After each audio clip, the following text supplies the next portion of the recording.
MSME policy ఆవిష్కరణ సభలో CM Revanth Reddy మాట్లాడుతున్నారు. లైవ్ లో చూద్దాం. 24 కార్యక్రమానికి నాతో పాటు ముఖ్య అతిథులుగా విచ్చేసిన తెలంగాణ రాష్ట్ర ఉప ముఖ్యమంత్రి వర్యులు, ఆర్థిక శాఖ మంత్రివర్యులు బట్టి విక్రమార్క గారు, అదేవిధంగా IT and industries minister Duddilla Sridhar Babu గారు,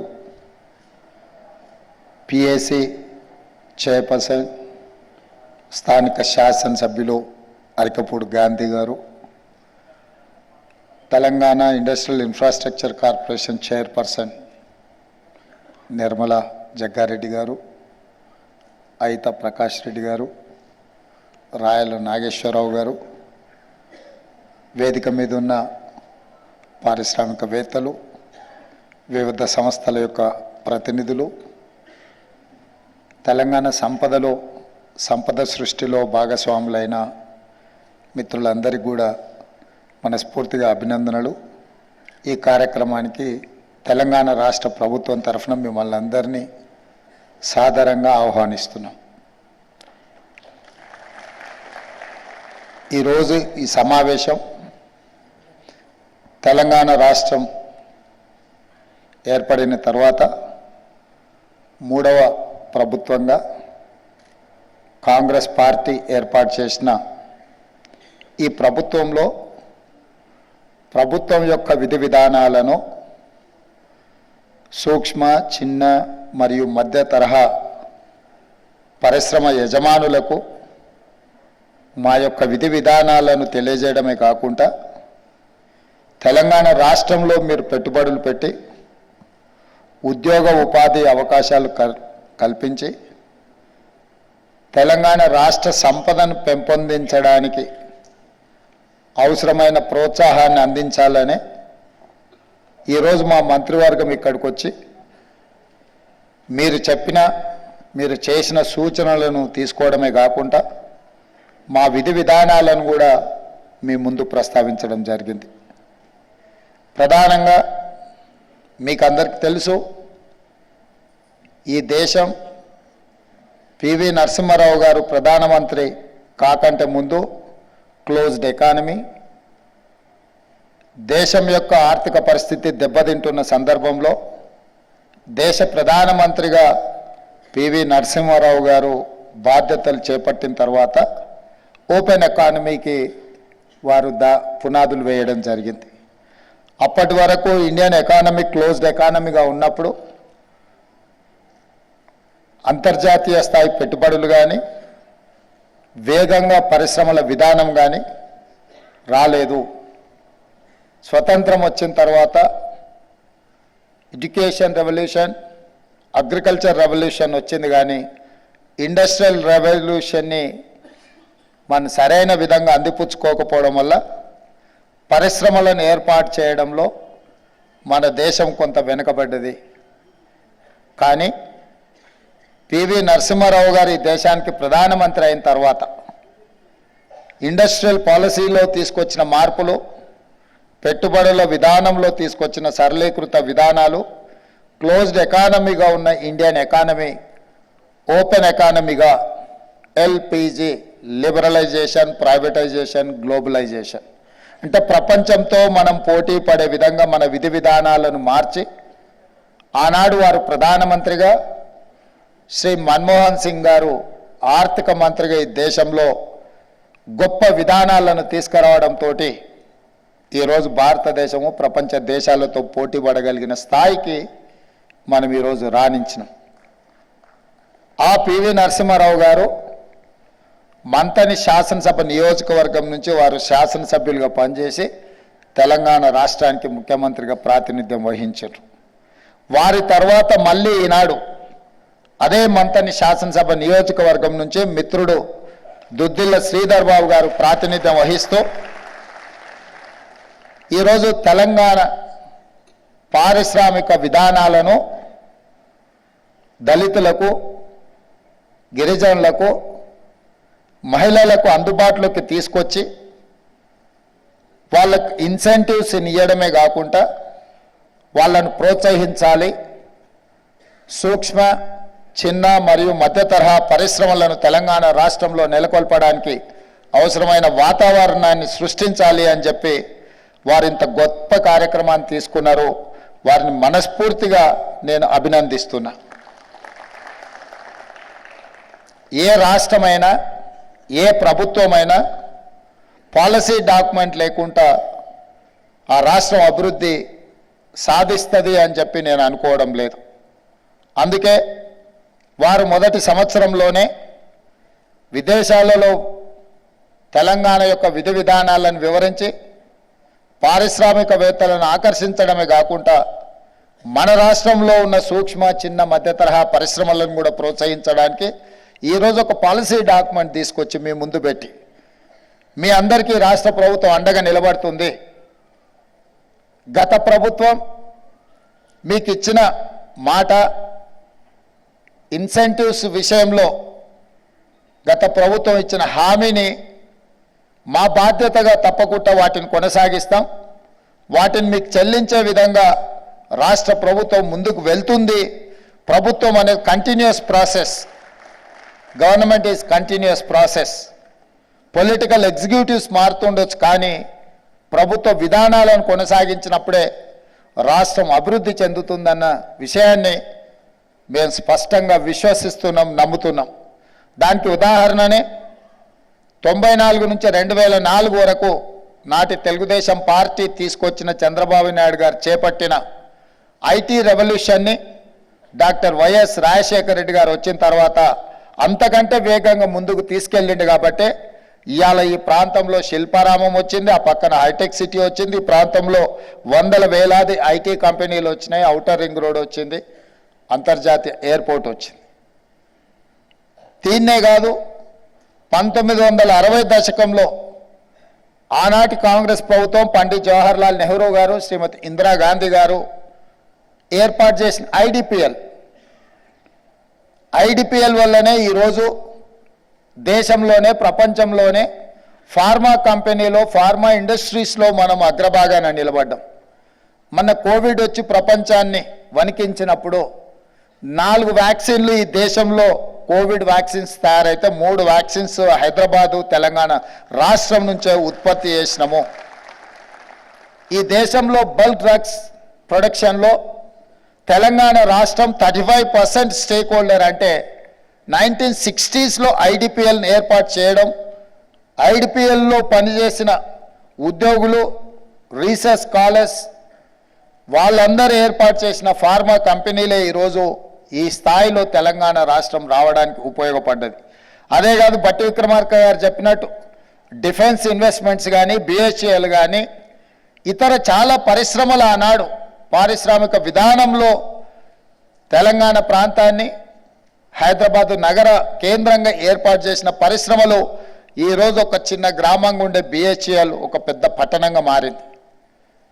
ఈరోజు మాదాపూర్, కొండాపూర్ అనేది ఒక చిన్న గ్రామాలు, కానీ విత్ ఇన్ నో టైం ప్రపంచానికి ఒక డెస్టినీగా ఏదైనా ఇన్వెస్ట్మెంట్, ఏదైనా ఐటీ పరిశ్రమ చూడాలి అంటే ఈ ప్రాంతంకి రావాలి అంటే 95 to 2004 మధ్యలో జరిగిన ఏదైతే రిఫార్మ్స్ తీసుకొచ్చి ఈ ప్రాంతానికి ప్రాధాన్యత కల్పించిండ్రో అది ఈరోజు అత్యంత వేగంగా అభివృద్ధి చెందడం జరిగింది. ఇలాంటి విధానాలు ఆనాడు రాజకీయాలకు అతీతంగా కాంగ్రెస్ పార్టీ తీసుకొచ్చింది, కాంగ్రెస్ పార్టీ కొనసాగించింది. అందుకే ఈరోజు తెలంగాణ రాష్ట్రం అగ్రభాగాన ఐటీలో కానీ, ఫార్మా రంగంలో కానీ ఈరోజు మనం రాణించగలుగుతున్నాం.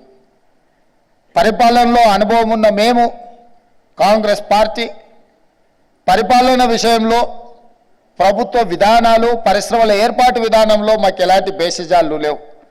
మంచి పనులు ఎవరు చేసినా వాటిని కొనసాగిస్తాం. మంచి పనులు కొనసాగించడానికి కొంత కష్టమైన ఆ కష్టాలకు నిలబడి ఆ విధానాలని ముందుకు తీసుకువెళ్తాం.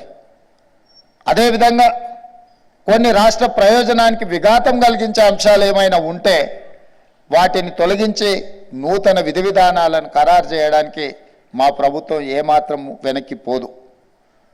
అందుకే మిత్రులారా, ఇప్పటిదాకా మా మిత్రులు చెప్పినట్టు చాలా వరకు తెలంగాణ రాష్ట్రంలో పట్టాలు పొంది విద్యార్థులు బయటకు వస్తున్నారు, కానీ ఉద్యోగ ఉపాధి అవకాశాలకు వెళ్ళినప్పుడు వాళ్ళు తెచ్చుకున్న పట్ట అక్కడ ఉన్న అవసరాలకు సరిపోవడం లేదు. ఈరోజు they are getting certificates, degrees or PGs, PhD, కానీ నిజంగా ఉద్యోగానికి వెళ్ళినప్పుడు, ఉపాధి కోసం వెళ్ళినప్పుడు ఈ చదువుకు అక్కడి అవసరానికి దెర్ ఇస్ ఎ గ్యాప్. అందుకోసమే ఈరోజు ప్రతి సంవత్సరం మన దగ్గర నుంచి 1,00,000 పైగా ఇంజనీరింగ్ స్టూడెంట్స్ బయటకు వస్తున్నారు. అందరికీ ఉద్యోగాలు దొరకడం లేదు, అందులో కొందరికి మాత్రమే దొరుకుతున్నాయి. వీటన్నిటిని కూడా మేము క్రెడాయితో కానీ లేకపోతే ఎన్ఏసి నేషనల్ అకాడమీ ఆఫ్ కన్స్ట్రక్షన్స్తో వాళ్ళతో కానీ ఇతర పారిశ్రామికవేత్తలతో ఏర్పాటు చేసిన సమావేశాలలో చాలా ఉద్యోగాలు మా పరిశ్రమలలో ఉన్నాయి, కానీ స్కిల్డ్ ఎంప్లాయీస్ ఎవరు మాకు దొరకడం లేదు, వెల్ ట్రైన్డ్ ఎవరు రావడం లేదు. దీనికి ఏదో ఒక పరిష్కారం చూడాలి అని వాళ్ళు మాకు సూచన చేశారు. వారి సూచనల్ని ఆలోచన చేసి టాటా ఇండస్ట్రీస్ వాళ్ళతో మాట్లాడి మనం ఒకప్పుడు ఇండస్ట్రియల్ ట్రైనింగ్ ఇన్స్టిట్యూట్గా పెట్టుకున్నవి ఈ తెలంగాణ రాష్ట్రంలో 65 ఉన్నాయి, కానీ అక్కడ 40 సంవత్సరాల క్రితం నిర్ణయించిన సిలబస్ను వాళ్ళకు బోధించడం వల్ల వాళ్ళు సర్టిఫికెట్ తీసుకొని బయటకు వస్తే వాళ్ళకి ఇక్కడ ఉండే ఉద్యోగానికి వాళ్ళకున్న సర్టిఫికెట్కి అసలు సంబంధం లేకుండా పోతుంది. అందుకే టాటా ఇన్స్టిట్యూట్తో మాట్లాడి వాటిని అప్గ్రేడ్ చేయడానికి ఐటీఐలను కాస్త అడ్వాన్స్డ్ టెక్నాలజీ సెంటర్స్గా అక్కడ సాంకేతిక నైపుణ్యాన్ని అభివృద్ధి చేసి సిలబస్ను మార్చి వాళ్ళకి అక్కడ ట్రైనింగ్ ఇచ్చి అక్కడి నుంచే వాళ్లకు పరిశ్రమలకు ఉద్యోగ ఉపాధి అవకాశాలు కల్పించడానికి కాంగ్రెస్ పార్టీ ప్రభుత్వాన్ని ఏర్పాటు చేసిన మరుక్షణం టాటా యాజమాన్యంతో మాట్లాడి 2,400 కోట్ల రూపాయలతో వాటిని ఆధునీకరించే పనిలో మా ప్రభుత్వం నిమగ్నమైంది. 2,400 కోట్లల్లో ప్రభుత్వం నిధులు పెట్టిందని మీరు అనుకుంటే పొరపాటు. కేవలం 300 కోట్ల రూపాయలు మాత్రమే రాష్ట్ర ప్రభుత్వం కేటాయిస్తే 2,100 కోట్ల రూపాయలను టాటా పరిశ్రమ సిఎస్ఆర్ ఫండ్స్ ద్వారా పెట్టి తెలంగాణ రాష్ట్రంలో వేలాది లక్షలాది నిరుద్యోగ యువకులకు శిక్షణనిచ్చి ప్రయోజకులుగా మార్చి వాళ్ళకు ఉద్యోగ ఉపాధి అవకాశాలు కల్పించడానికి ఆ సంస్థ ముందుకు వచ్చింది. ఇది డిప్లొమా లెవెల్ కోర్సెస్, కానీ డిగ్రీ లెవెల్లో కూడా అప్గ్రేడ్ చేయాల్సిన అవసరం ఉంది. స్కిల్ అప్గ్రేడేషన్ అనేది చాలా అవసరం అని గుర్తించి అందుకే ఇండియాలో ఉండే బెస్ట్ ఇన్స్టిట్యూట్స్ని అన్నిటినీ స్టడీ చేసినాం, యూనివర్సిటీని స్టడీ చేసినాం, మన దగ్గర ఉన్న ఐఎస్బిని స్టడీ చేసినాం, IIITని స్టడీ చేసినాం, ఒడిశాలో ఉన్న యూనివర్సిటీస్ని చూసినాం, ఢిల్లీలో ఉన్న యూనివర్సిటీస్ని చూసినాం. వీటన్నిటినీ స్టడీ చేసిన తర్వాత ఒక నూతన విధానంతో పబ్లిక్ ప్రైవేట్ పార్ట్నర్షిప్లో యంగ్ ఇండియా స్కిల్స్ యూనివర్సిటీని తెలంగాణ రాష్ట్రంలో మనం ప్రారంభించుకొని ఇండస్ట్రీ డ్రివెన్ యూనివర్సిటీగా అక్కడ శిక్షణ పొందిన ప్రతి వాడికి ఉద్యోగం కల్పించే విధంగా పారిశ్రామికవేత్తలనే అందులో భాగస్వాములుగా చేసి అక్కడ స్టూడెంట్ సెలక్షన్స్ నుంచి క్యాంపస్ నిర్వహణ వరకు అక్కడ ఏ సిలబస్తో వాళ్ళకి శిక్షణ ఇవ్వాలనో కూడా ఇండస్ట్రియలిస్టులే నిర్ణయించే విధంగా ఆ యూనివర్సిటీకి గవర్నమెంట్ వైపు నుంచి ఛాన్సలర్గా కాకుండా ఈరోజు చైర్పర్సన్గా ఆనంద్ మహేంద్ర ఆటోమొబైల్ గ్రూప్స్ చైర్మన్ని మనం పర్సనల్గా తెలంగాణ రాష్ట్ర ముఖ్యమంత్రిగా రిక్వెస్ట్ చేసి వారిని ఆ యూనివర్సిటీకి చైర్పర్సన్గా ఉండేటట్టు ఒప్పించినాం. రేపు వారితోని తెలంగాణ రాష్ట్రంలో ఉన్న ఐటీ, ఫార్మా, అదర్ ఇండస్ట్రియలిస్టులతో అందరితో ఒక సమావేశాన్ని ఏర్పాటు చేసినాం. దాని నిర్వహణకు అవసరమైన కార్పస్ ఫండ్ను కూడా ఇండస్ట్రియలిస్టుల నుంచే కలెక్ట్ చేయాలనుకుంటున్నాం. మా జయేష్ రంజన్ గారు దీన్ని కోఆర్డినేట్ చేస్తున్నారు.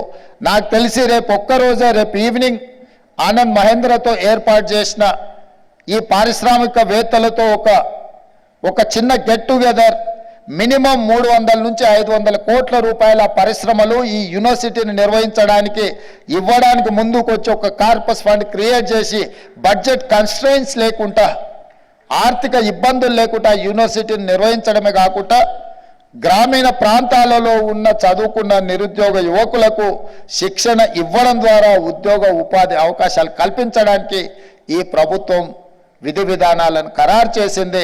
ముందుకొచ్చిన పారిశ్రామికవేత్తలందరూ కూడా ఆనంద్ మహేంద్ర లాంటి వ్యక్తులకు తెలంగాణ రాష్ట్ర ప్రభుత్వం తరఫున కృతజ్ఞతలు తెలియజేస్తున్నాం. ఇది రాజకీయ ప్రయోజనం కోసం కాదు. ప్రతి సంవత్సరం 1,00,000 మంది ఇంజనీరింగ్ గ్రాడ్యుయేట్స్ బయటకు వస్తే చాలామంది ఇంజనీరింగ్ చదువుకున్నాం, ఉద్యోగం రావడం లేదంటూ ఉద్యోగాలు ఇప్పించమని వాళ్ళ తల్లిదండ్రులు మా దగ్గరకు వస్తారు. 15,000 20,000 కూడా 15,000 అయినా సరే సార్ మా పిల్లోడికి ఉద్యోగం ఇప్పించండి అంటారు. ఇంజనీరింగ్ గ్రాడ్యుయేట్ ఇంత తక్కువ శాలరీకి ఎందుకు పనిచేస్తుండో?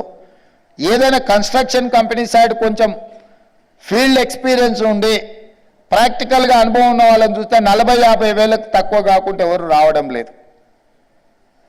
అంటే ఎక్కడైతే సాంకేతిక నైపుణ్యం లోపించిందో వాళ్ళకు ఉద్యోగ అవకాశాలు రావడం లేదు. అందుకే వాళ్ళందరికీ కూడా స్కిల్ అప్గ్రేడ్ చేసి వాళ్ళకి శిక్షణ ఇవ్వడం ద్వారా పరిశ్రమలకు సాంకేతిక నైపుణ్యం ఉన్న నిరుద్యోగ యువకులను అందుబాటులోకి తీసుకొస్తే పరిశ్రమలు బలపడతాయి, పరిశ్రమలలో ఉత్పత్తి పెరుగుతుంది, తెలంగాణ రాష్ట్ర ఆర్థిక విధానము పెరుగుతుంది అని మా ప్రభుత్వం బలంగా విశ్వసించడం వల్ల ఈరోజు ఆ విధానాన్ని కూడా తీసుకొని ముందుకు వచ్చినాం. ఇదే కాకుండా ఈరోజు వ్యవసాయం దండగా కాదు, వ్యవసాయం పండుగ అని మా ప్రభుత్వం యొక్క ఆలోచన, మా విధానం. అందుకే రైతులకు ఉచిత విద్యుత్ ఇచ్చినాం, రైతులకు రుణమాఫీ చేసినాం, రైతులకు సబ్సిడీలో ఇత్తనాలు ఇచ్చినాం, రైతులకు సబ్సిడీలో ఎరువులు ఇచ్చినాం, రైతులకు సబ్సిడీలో వ్యవసాయ పనిముట్లను ఇచ్చినాం. అయినా రైతుల జీవితాలలో మార్పు రావడం లేదు, ఆర్థికంగా నిలదొక్కుకోవడం లేదు. ఈరోజు కూడా రైతులు ఆత్మహత్యలు చేసుకునే పరిస్థితి ఉన్నది. దీన్ని నిశ్చితంగా గమనించాల్సిన అవసరం తెలంగాణ సమాజానికి ఉన్నది.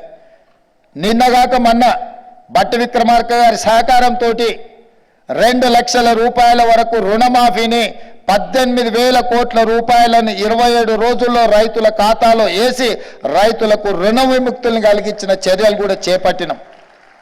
అయినా రైతుల కష్టాలు తీరడం లేదు. గ్రామీణ ప్రాంతం నుంచి వచ్చిన నేను దీన్ని నిశితంగా గమనించి పరిశీలించి మీ ముందు ఉంచుతున్న మాట ఏంది అని అంటే, కుటుంబంలో చాలామంది వ్యవసాయం మీదనే ఆధారపడడం వల్ల వ్యవసాయం ద్వారా వచ్చిన ఆదాయం కుటుంబానికి సరిపోవడం లేదు. ఒక కుటుంబంలో 10 మంది ఉంటే 10లో 8 మంది వాళ్ళకున్న 5 ఎకరాల భూమి మీద వ్యవసాయం మీదనే ఆధారపడడం వల్ల 5 ఎకరాలలో పండించిన పంట కుటుంబంలో ఉండే 8 మందికి ఖర్చులకు, అవసరాలకు, ఆర్థిక ఎదుగుదలకు ఉపయోగపడడం లేదు. అందుకే ఈరోజు తెలంగాణ రైతాంగానికి నా సూచన, నా విజ్ఞప్తి, కుటుంబం వ్యవసాయం వదలొద్దు. Agriculture is our culture. ఈ అగ్రికల్చర్లో మన కుటుంబం అంతా కూరుకపోతే మనం అప్పుల్లోనే ఉంటాము. అందుకే కుటుంబంలో 2 3 వ్యవసాయం చేస్తే మిగతా వాళ్ళు వ్యవసాయం నుంచి బయటకు వచ్చి ఉద్యోగ ఉపాధి అవకాశాలలో రాణించాలి, వ్యాపారాలలో ఎదగాలి. అప్పుడే మన కుటుంబాలు ఆర్థికంగా ఎదుగుతాయి. చాలామంది ఈరోజు కృష్ణా, గుంటూరు జిల్లాల నుంచి మొదలు పెడితే నిజామాబాద్, ఖమ్మం లాంటి జిల్లాలలో ఉన్న రైతుల కుటుంబాలు ఒకప్పుడు గొప్ప వ్యవసాయదారులుగా ఉన్న వాళ్ళు కూడా వాళ్ళ పిల్లలను ఐటీ సైడ్ చదివించడం వల్ల, వాళ్ళు ఐటీ నిపుణులుగా అమెరికాలకు, ఇతర దేశాలకు వెళ్ళడం వల్ల ఆ కుటుంబాలు ఆర్థికంగా ఎంతో ఎదిగినాయి. ఆ కుటుంబాలు అదే వ్యవసాయం మీద ఆధారపడి ఉంటే వాళ్ళకు ఆర్థిక ఎదుగుదల రాకపోతుండే. ఇవాళ మన రాష్ట్రంలో అత్యధికంగా ఆదాయం పెరగడానికి, భూముల విలువలు పెరగడానికి బలమైన కారణము మన యువత సిలికాన్ వ్యాలీని కూడా శాసించేంత స్థాయికి ఐటీ రంగాలలో, ఫార్మా రంగాలలో రాణించడం వల్ల సాధనతో ఈరోజు భూముల మీద పెట్టుబడులు పెట్టినరు. ఒకప్పుడు కృష్ణా, గుంటూరులో 1 ఎకరం అమ్మితే తెలంగాణలో 10 ఎకరాలు కొనే పరిస్థితి ఉండే. ఇవాళ తెలంగాణలో 1 ఎకరం అమ్మితే కృష్ణా, గుంటూరులో 100 ఎకరాలు కొనుక్కునే పరిస్థితి వచ్చింది. ఎందుకు అంటే మన కుటుంబాలల్లో చదువుకోవడం వల్ల, సాంకేతిక నిపుణులుగా రాణించడం వల్ల, ఆ కుటుంబాలు ఆర్థికంగా ఎదగడం వల్ల, ఆర్థికంగా సంపాదించిన సంపదను తిరిగి భూమి మీదనే పెట్టుబడి పెట్టడం వల్ల ఈరోజు మన భూముల విలువ బాగా పెరిగింది. ఈరోజు ప్రపంచంతోనే మనం పోటీ పడగలుగుతున్నాం. అందుకే వ్యవసాయం మీద ఆధారపడ్డ రైతులకు అందరికీ నా విజ్ఞప్తి ఒకటే, కుటుంబంలో కొద్దిమంది మాత్రమే వ్యవసాయం మీద ఆధారపడాలి, మిగతా వాళ్ళందరూ చదువుకోవాలి, రాణించాలి, సాంకేతిక నైపుణ్యం పెంపొందించుకోవాలి, పరిశ్రమలు నెలకొల్పాలి. అందులో ప్రధానంగా డిక్కీ నుంచి రవికుమార్ గారు మాట్లాడినారు, నర్ర రవికుమార్ గారు, ఇంకో సోదరిమణి మాట్లాడింది, మా దళితులకు ప్రోత్సాహకాలు ఇవ్వండి, మేము రాణిస్తాము అని అన్నారు. తప్పకుండా దళిత పారిశ్రామికవేత్తలను రాణించే విధంగా ప్రభుత్వ విధి విధానాలు కొనసాగిస్తాం, అవసరమైన ఆర్థిక సహాయాన్ని అందిస్తాం, మీరు పరిశ్రమలు నెలకొల్పడానికి అవసరమైన భూ కేటాయింపులు చేస్తాం. ఏ పరిశ్రమ పెట్టాలన్నా రాష్ట్రానికి పాలసీ ఉండాలి, ఆ పాలసీలో సబ్సిడీలో భూములు కేటాయించగలగాలి, సాంకేతిక నైపుణ్యాన్ని అందించగలగాలి, నిరంతర విద్యుత్తును సరఫరా చేయగలగాలి. సాంకేతిక నైపుణ్యం ఉన్న వాళ్లకు ఎంప్లాయీస్ని మనం ప్రొవైడ్ చేయగలిగినప్పుడు తప్పకుండా చైనాతో పోటీపడి చైనా కంటే కూడా గొప్పగా రాణించగలం. ఇలా కోవిడ్ తర్వాత ప్రపంచంలో వచ్చిన ఆలోచన విధానంలో మార్పులు చైనా +1 కంట్రీ అనే విధంగా, ఎందుకంటే సౌత్ కొరియా నుంచి మొదలెడితే యుఎస్ వరకు గతంలో వాళ్ళు ఇండస్ట్రియల్ రెవల్యూషన్ వచ్చిన చైనా మీదనే ఉత్పత్తులకు ఆధారపడేది. కానీ కోవిడ్ తర్వాత వచ్చిన పరిణామాలు, మార్పులు, అనుమానాలు చైనా కాకుండా ఇతర దేశాలలో కూడా పరిశ్రమలు నెలకొల్పాలి, ఆ పరిశ్రమల దగ్గర మా ఉత్పత్తులు, మాకు అవసరమైన ఉత్పత్తి అక్కడ జరగాలి అని ఈరోజు ఇతర దేశాలు ఆలోచన చేస్తున్నాయి. ఆ దేశాలన్నీ కూడా ఈ మధ్యకాలంలో నేను, శ్రీధర్ బాబు గారు, యుఎస్, సౌత్ కొరియా చాలా దేశాల పెట్టుబడుల గురించి మేము మాట్లాడినాం, పారిశ్రామికవేత్తలను కలిసినాం. వాళ్ళ ఆలోచన ఒక్కటే, చైనాకు ప్రత్యామ్నాయంగా ఉన్న దేశంలో పెట్టుబడులు పెట్టాలి అని అనుకుంటున్నారు. నేను వాళ్ళకి చెప్పిన, చైనాకు ప్రత్యామ్నాయంగా భారతదేశంలో ప్రత్యామ్నాయం తెలంగాణ, చైనా +1 కంట్రీ అంటే దట్ ఈజ్ మై తెలంగాణ. తెలంగాణలో మీరు పెట్టుబడులు పెట్టండి, తెలంగాణలో పరిశ్రమలు ప్రోత్సహించే బాధ్యత మాది అని చెప్పడమే కాకుండా ఈరోజు ఫ్యూచర్ సిటీని డిజైన్ చేసినాము. అక్కడ లైఫ్ సైన్సెస్, గ్రీన్ ఫార్మా, రకరకాల పరిశ్రమలు, దానికి సంబంధించిన ఏర్పాట్లను అన్నిటిని కూడా వేగంగా ముందుకు తీసుకెళ్లడానికి విధి విధానాలను ఖరారు చేసినాం. ఇవాళ తెలంగాణ రాష్ట్రం వడ్డించిన విస్తరిలాగా ఉంది. ఇవాళ ఔటర్ రింగ్ రోడ్డు మన అభివృద్ధికి ఎంతో సహకరించింది. ఔటర్ రింగ్ రోడ్కు ప్యారలల్గా రీజనల్ రింగ్ రోడ్ని ఇవాళ డెవలప్ చేయాలనుకుంటున్నాం. రీజనల్ రింగ్ రోడ్ని ప్రణాళికలు సిద్ధం చేసినాం. రీజనల్ రింగ్ రోడ్తో పాటు outer ring road to regional ring road, radial రోడ్స్ని డిజైన్ చేస్తున్నాము. తద్వారా లక్షలాది ఎకరాల వ్యవసాయ భూములను, పరిశ్రమలను నెలకొల్పడానికి, ఉత్పత్తులు పెంచడానికి ఉపయోగపడే విధంగా ట్రంక్ ఇన్ఫ్రాస్ట్రక్చర్ డెవలప్ చేయాలని చెప్పి ఈరోజు మా ప్రభుత్వం నిర్ణయాలు తీసుకున్నది. ఆనాడు హైదరాబాద్ నగరానికి తాగునీటి సమస్య వచ్చినప్పుడు కృష్ణా గోదావరి జలాలను తరలించింది కాంగ్రెస్ పార్టీ. అదేవిధంగా హైదరాబాద్ నగరంలో మెట్రోను నిర్మించింది ఆనాడు డాక్టర్ వైఎస్ రాజశేఖర రెడ్డి గారు ముఖ్యమంత్రిగా ఉన్నప్పుడు. ఇవాళ మెట్రోను విస్తరించదలుచుకున్నాం, తాగునీటి సమస్యల్ని పరిష్కరించదలుచుకున్నాం, పరిశ్రమలకు అవసరమైన విద్యుత్తును, నీటి సరఫరాను చేయదలుచుకున్నాం, పరిశ్రమలకు అవసరమైన భూములను కేటాయించదలుచుకున్నాం. ఆ భూసేకరణలో భూములు కోల్పోతున్న రైతులను భాగస్వాములను చేయదలుచుకున్నాం. ఇవాళ మూసి అంటే మురికి కూపం కాదు, మూసి అంటే ఒక ఇండస్ట్రియల్ రెవల్యూషన్ వచ్చిన ప్రాంతంగా డెవలప్ చేయాలని మూసి రివర్ డెవలప్మెంట్ ఫ్రంట్ని ఈరోజు ముందుకు తీసుకొచ్చినాం. దానికోసం కూడా అంతర్జాతీయ కన్సల్టెంట్స్ను అపాయింట్ చేసినాం. తొందరలోనే హడ్సన్ రివర్ అమెరికాలో ఉన్నట్టుగా, థేమ్ రివర్ లండన్లో ఉన్నట్టుగా తెలంగాణ రాష్ట్రంలో హైదరాబాద్ నగరంలో మూసీ రివర్ను డెవలప్ చేసి ప్రపంచంలో పర్యాటకులందరూ కూడా వచ్చి మూసీని చూసే విధంగా, మూసీ అంటే ఒక అద్భుతం, మ్యాన్ మేడ్ వండర్ అనే విధంగా తీర్చిదిద్దాలి అని చెప్పి ఈరోజు మా ప్రభుత్వం నిర్ణయాలు తీసుకొని ముందుకు వెళ్తున్నది. ఇన్ని ఆలోచనలతోని రాష్ట్ర అభివృద్ధి కోసం మేము పాటుపడుతున్నాం, కష్టపడుతున్నాం.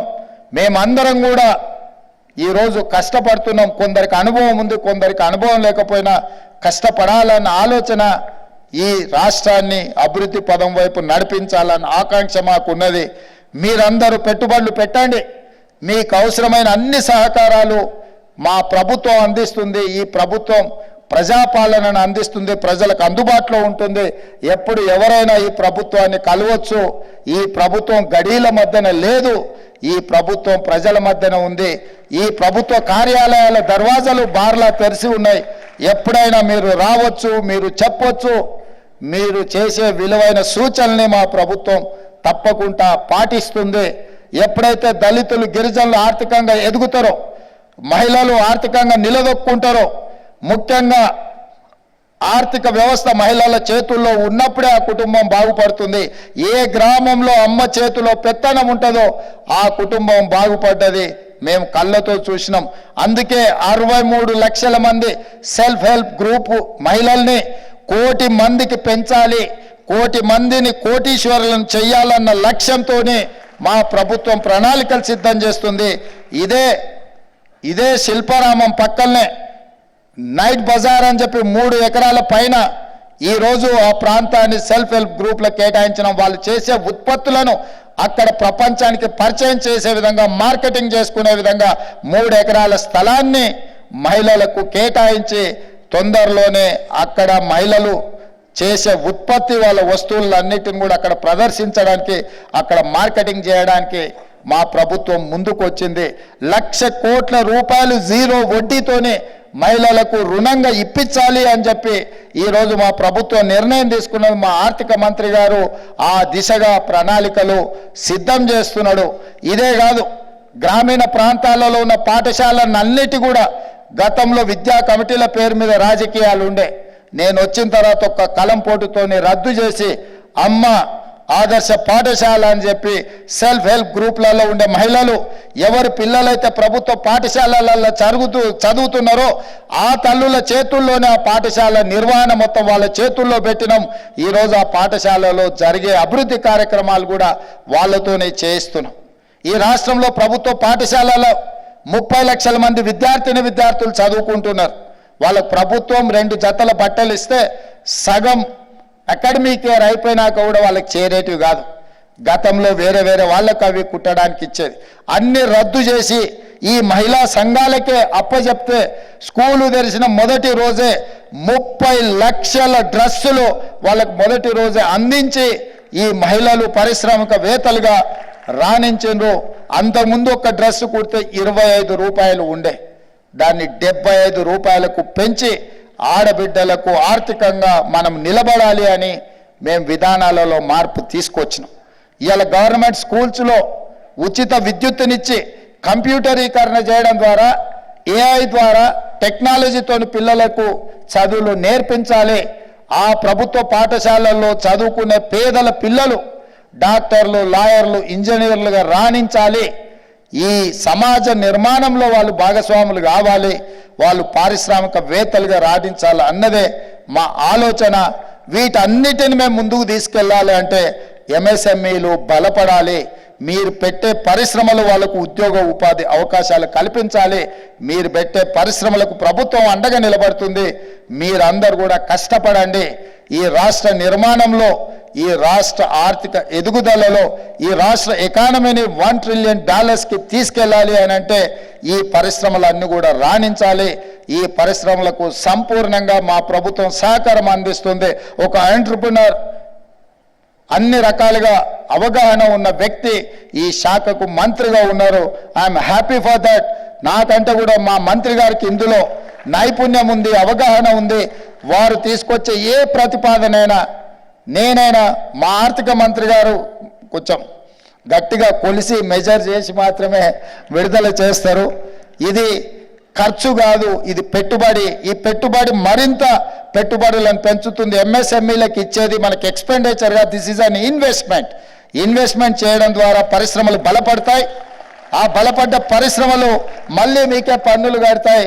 ఈరోజు 3 లక్షల కోట్లు ఉన్న మీ బడ్జెట్ తొందరలోనే మీ టెన్యూర్లోనే 7 లక్షల కోట్ల రూపాయలకు చేరుతుందని నేను బలంగా నమ్ముతున్నాను. 2028 లోపల తప్పకుండా మీరు 7 లక్షల కోట్ల రూపాయల బడ్జెట్ను ప్రవేశపెడతారని నేను సంపూర్ణంగా నమ్ముతున్నా.